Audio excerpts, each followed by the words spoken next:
Please be seated.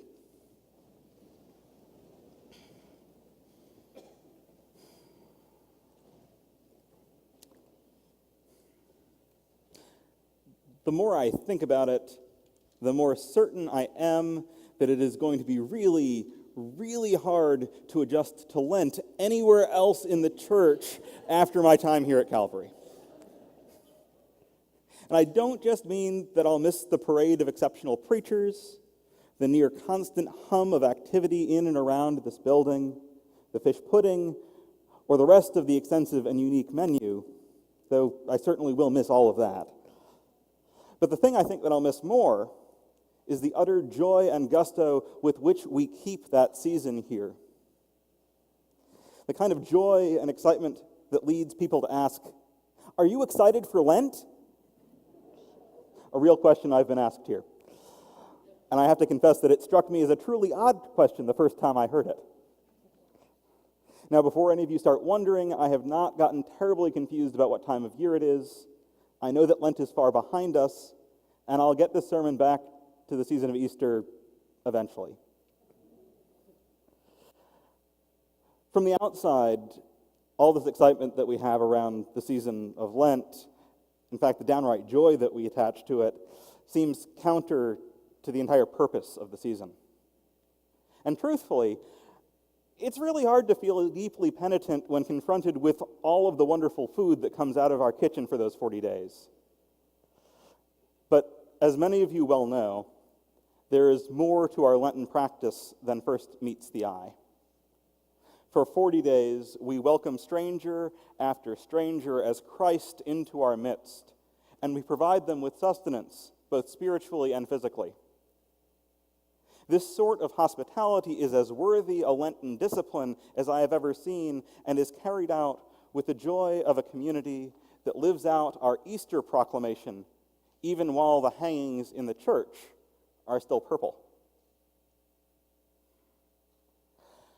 As we enter this last week of Easter, this lead up to Pentecost, our gospel reading takes us all the way back to the night that Jesus is handed over to death. And we find Jesus praying in front of his disciples. The prayer itself twists and turns around a central theme, approaching it first from the left, then from the right, from above and from below.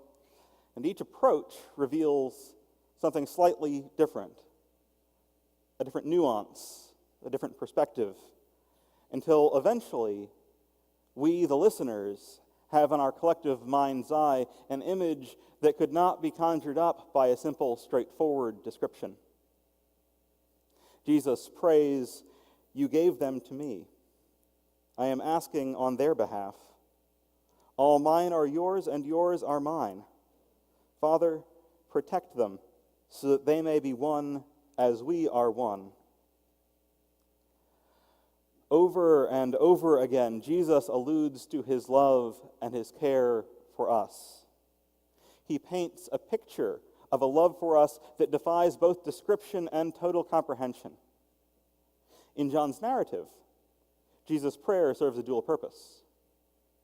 It is both a prayer to God and a meditation to be overheard by the disciples before his passion.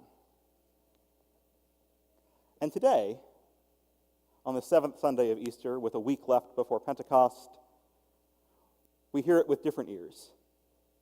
We hear it in the midst of our celebration of his resurrection from the dead, and long, long after his ascension.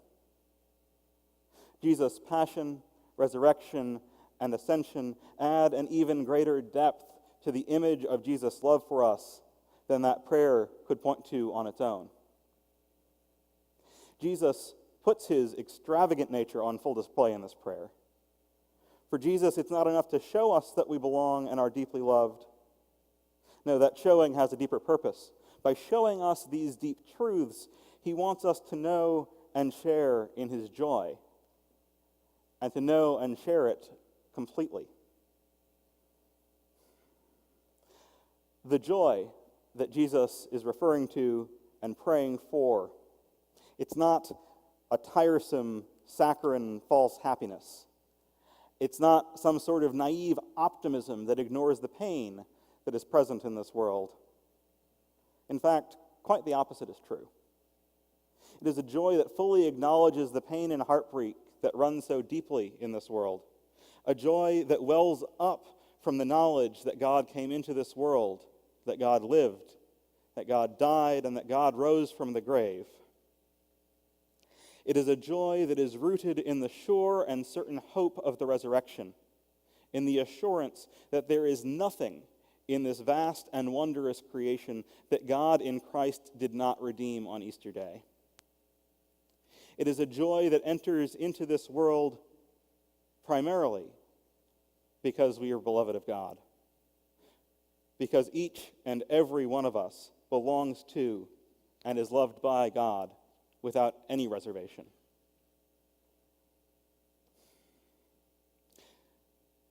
That completion of the joy that Jesus prays for, that completion is what propels us from the awe and wonder of our initial Easter joy into the challenging and beautiful work that we are called into as witnesses of that resurrection.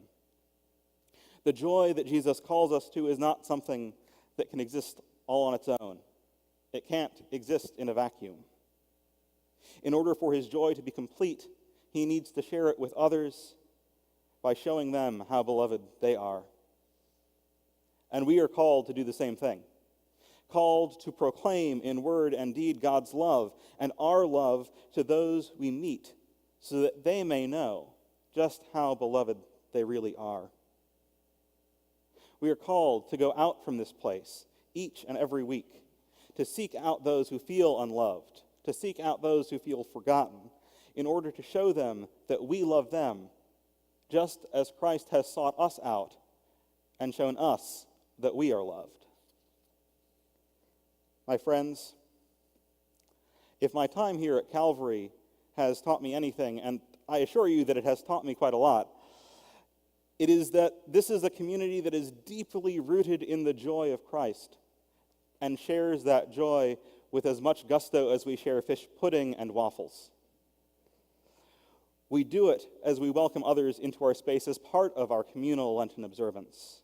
We do it through Room in the Inn and through Lives Worth Saving. Through these and a multitude of other ministries, we share the love and the joy of Jesus who comes into our midst. And we share it with all who we meet. And I can personally speak with deep gratitude as someone who has been welcomed into this place and shown immense love by this community over the last 2 years. The joy of Christ that lies at the heart of this wonderful community and at the center of these ministries has the power to transform everyone and everything that it touches. If you haven't been up to Scott's office, go up and look on the back wall, on the side wall behind the couch. There is a little framed quote hanging there by Teilhard de Chardin, who's a 20th century Jesuit priest and scientist. It reads, "Joy is the infallible sign of the presence of God." And it's a sign that has been present right in front of my face in every meeting I've had in that office since Scott arrived. And it has served over that time as a reminder to me of a fundamental truth in the midst of our day-to-day lives.